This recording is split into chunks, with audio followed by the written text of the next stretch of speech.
Hello friend, welcome to आपली चव. कशा आहात तुम्ही? होप तुम्ही सगळे चांगले असाल. आता थंबनेलमध्ये तुम्ही पाहिलं असेल मी काय पदार्थ बनवला आहे. तर हे आहे ड्रायफ्रूट पोळी. आज सुट्टी पण होतं आणि सण पण होता, तर चला म्हटलं काहीतरी नवीन ट्राय करूया आणि नक्कीच तुम्हाला ही रेसिपी आवडेल. तुम्ही देखील ही पोळी, ड्रायफ्रूट पोळी नक्की ट्राय करा. चला तर आपल्या रेसिपीला सुरुवात करूया. तर सर्वात प्रथम मी तीळ घेतलेली आहे. ती मस्तपैकी अशी तडतडून भाजून घेतली, करपवायची नाही आहे. तर आपल्या अंदाजाने घ्या आणि सुट्टी होते म्हणून म्हटलं नवीन काहीतरी ट्राय करायचं आहे. सो मी हे ड्रायफ्रूट पोळीची रेसिपी बनवत आहे. मला कोणी सांगितले नाही, फक्त एक प्रयत्न म्हणून मी ट्राय करत आहे आणि तुम्हाला सांगते नक्की हे खूप छान झाली होती पोळी. म्हणजे शिळी झाल्यावर तर अजूनच टेस्टी लागते. इथे मी तूप टाकलं आहे आणि इथे मी बदाम आणि पिस्ता आणि अक्रोड घेतलेला आहे. तो देखील मस्तपैकी तुपामध्ये व्यवस्थित भाजून घेत आहे. करपवायचे नाही आहेत आपले कुठलेच ड्रायफ्रूट. मस्तपैकी ते कसं थोडंसं शिकून घेतल्यावर छान वाटतं. ड्रायफ्रूटला स्वाद येतो, एक आरोमा येतो. तर तुम्ही माझ्या चॅनलला नक्की लाईक करत राहा. आता मी इथे काजू घेतलेला आहे. काजू देखील आपण घीमध्येच रोस्ट करत आहोत. नंतर पंपकिन सीड आहे आणि हे व्हाईट सीड आहेत. आणि हे सगळं जे मी ड्रायफ्रूट घेतलेले सगळे पौष्टिक तत्व आहेत ह्यामध्ये. तर कधी काही म्हणजे रोजची पोळी खाण्यापेक्षा काहीतरी वेगळं डिफरंट बनवावं तर हे नक्की ट्राय करू शकता आणि अप्रतिम लागते. हे सगळं एकजीव मस्तपैकी घीमध्ये आरोमा येईपर्यंत रोस्ट करायचं, जेणेकरून ते आपल्याला काहीतरी नवीन स्वाद टेस्ट भेटतो असं होतं. तर हे पण मस्तपैकी आपण भाजून घेत आहोत. तुम्हाला अजून काही रेसिपी मला सजेस्ट करायचं तर नक्की सजेस्ट करा. आणि इथे मी खोबरं किसून घेतलं होतं. हे सुकं खोबरं आहे, ते देखील मी मस्तपैकी भाजून घेत आहे. करपवायचं काहीच नाही आहे, एक आरोमा येईपर्यंतच आपल्याला भाजायचं आहे. हे सगळं मिश्रण आपल्याला एकजीव करून त्यात गूळ टाका, साखर टाका. मी मोस्टली गूळच टाकते. ॲक्च्युली मला गुळाची पण गरज नव्हती, पण माझ्याकडे खजूर कमी होते. तर हे खजूर पण मी थोडेसे तुपात परतून घेतलेले आहेत.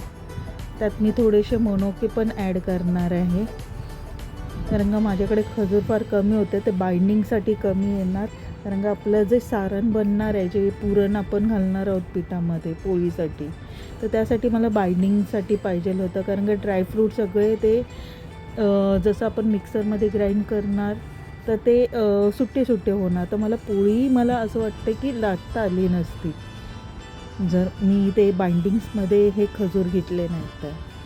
ते इथं आपलं सगळे ड्रायफ्रूट रेडी झालेले आहेत. त्यामध्ये मी थोडीशी सौंफ, वेलची, अख्खी वेलची टाकली आणि वेलची पावडर पण टाकत आहे मी, कारण मला जरा स्वाद हवा आहे. आणि इथे आपलं आहे ते जायफळ आहे थोडंसं स्वादसाठी. आणि असं काय तर पुरणचं सारण वगैरे बनवतो तर त्यामध्ये जायफळ टाकतो आपण.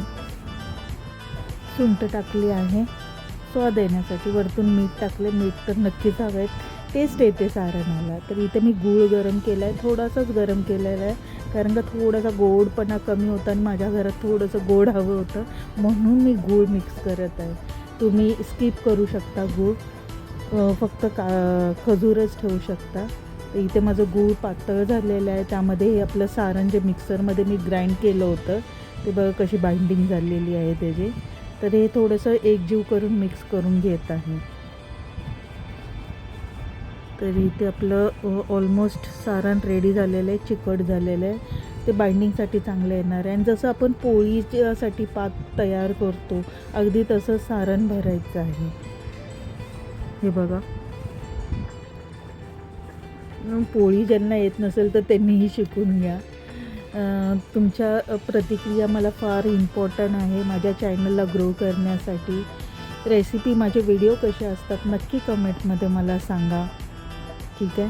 काही मी चुका करत असेल, काही मला अजून इम्प्रूवाईज करत असेल, एक छोटासा प्रयास म्हणून मी एक साईड बाय मला जेवणाची थोडी बहुत आवड आहे, जास्ती नाही आहे, म्हणून मी हे व्हिडिओ करत आहे. आपल्या चवला नक्की तुमचा तुमच्या साथचे, तुमच्या रिस्पॉन्सची फार गरज आहे. जर तुम्ही मला सपोर्ट केलं तर नक्कीच आपलं चॅनल अजून ग्रो करेल. तुम्ही नक्की सबस्क्राईब करा माझ्या चॅनलला. ग्रो करण्यामध्ये आपलं एक मराठी लोकांनी म्हणजे मराठी माणसांनी चालू केलेलं आहे, मराठी बाईंनी मुलींनी चालू केलेलं आहे. तर तुमची साथ, तुमचं सबस्क्राईबचे, तुमची साथ, तुमचं मला इन्स्पिरेशन इम्प्रूव्हमेंट करण्यासाठी नक्कीच हवी आहे. तुमची साथ मेन इम्पॉर्टंट आहे. इथं मी पोळी लाटत आहे. मी पिठातच बनवलेली आहे पोळी ही, म्हणजे तेलात अशी लाटली नाही आहे, तर मला पिठाच्याच जमतं जास्ती करून. तर सारण बघा भरपूर आहे आपलं आणि पोळी पण मस्तपैकी लाटता येते. खजूर टाकल्यामुळे त्यामुळे सारण कसं आहे ना पसरतं आहे बघा, पूर्ण पोळीकडे पसरलं आहे माझं व्यवस्थित. पीठ लावल्यामुळे मला थोडंसं लाटता पण येतं. तेलानंही तुम्ही ट्राय करू शकता तुम्ही तुमच्या पद्धतीने. मस्त पौष्टिक आहार आहे. तुपाची धार सोडून ही पोळी खा, मस्त लागेल. दुसऱ्या दिवशीही नक्की तुम्ही ही पोळी शिळी खाऊ शकता. अगदी चायबरोबर, तुमच्या आमटीबरोबर, कोणत्याही पदार्थाबरोबर तुम्ही ही पोळी खाऊ शकता. इतकी पौष्टिक पोळी आहे, म्हणजे ड्रायफ्रूट पोळी. म्हणजे सगळे सुके मेवे यामध्ये ॲड केलेले. तर इथं आपली पोळी रेडी झालेली आहे ऑलमोस्ट. तर मी इथे तूप सोडलं आहे तव्यावरती.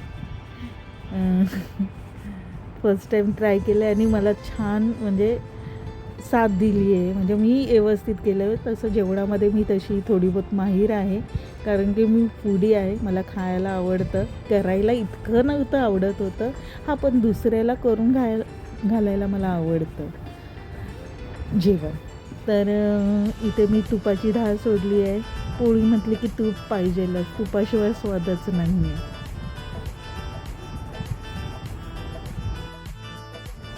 मस्तच पोळी मस्त झालेली आहे.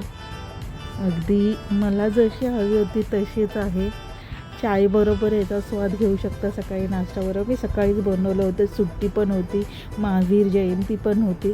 तर म्हटलं बघूया काहीतरी व्हेजमध्ये ट्राय करूया, काहीतरी वेगळं ट्राय करूया, म्हणून हे घेतलं होतं मी आज पोळी करायला.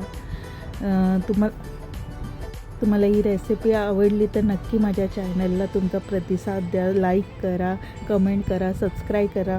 मी थोडी लेंथी व्हिडिओ बनवला आहे, कारण शॉर्ट व्हिडिओही मी बनवते, तोही पाहत जा. कारण हा लेंथी व्हिडिओ मी मेहनत घेतलेली आहे ह्यासाठी. व्हिडिओ ऑन करून हे जेवण बनवणं इतकं सोपं नाही, कारण का टाईम कन्झ्युमिंग आहे.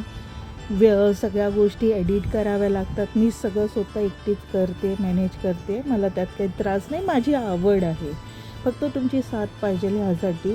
तुम्ही लाईक करा, व्ह्यूज द्या, सबस्क्राईब करा, तुमचे कमेंट द्या मला, की मी कसं अजून चॅनल ग्रो करू. मला इतकं माहीत नाही आहे काय एडिटिंगमध्ये करतात.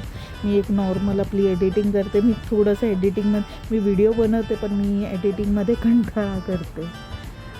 तर नक्की सांगा. एक छोटासा प्रयत्न मी चालू केला आहे आपली चव म्हणून. चव म्हणजे मला चविष्ट पदार्थ खायला आवडतात, फूडी आहे म्हणून. तर इथं आपली पोळी रेडी झालेली आहे. आणि हे पहा, मी आमटी देखील बनवली होती आणि दुधाबरोबर तर अप्रतिम लागते, पण आमटीबरोबर पण. तर इथे मी मस्तपैकी टेस्ट करून दाखवते तुमच्यामधून. एकदम असम झालेले आहे. तर आवडली रेसिपी तर नक्की लाईक शेअर करा, कमेंट करा. थँक्यू.